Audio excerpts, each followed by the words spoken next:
Got an issue? Here's some muscle tissue by Brad, Kayla, and Casey. So the basics. You need to remember there are 3 types of muscle tissue. Skeletal, as it is the muscle tissue that is attached directly to your skeleton, which allows you to move. Cardiac, which makes your heart able to pump blood. Then there's the smooth muscle tissue that allows your digestive tract to perform normally.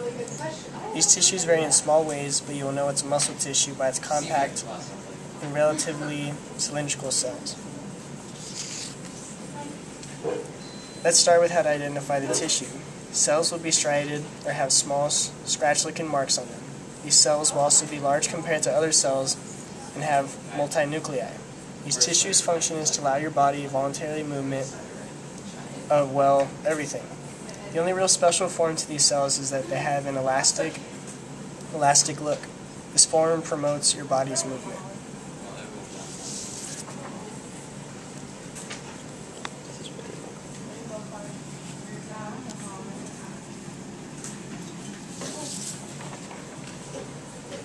When looking at cardiac tissue, you will see striated cells, but unlike skeletal, they will have a single nucleus. The function of this tissue is only to make your heart involuntarily pump the blood through your system. This makes the tissue easy to find because it can only be found in the heart. This tissue and form will look like tightly entangled fingers. This helps with the heart because as the tight fibers contract, it will make the heart pump, giving the blood the push it needs.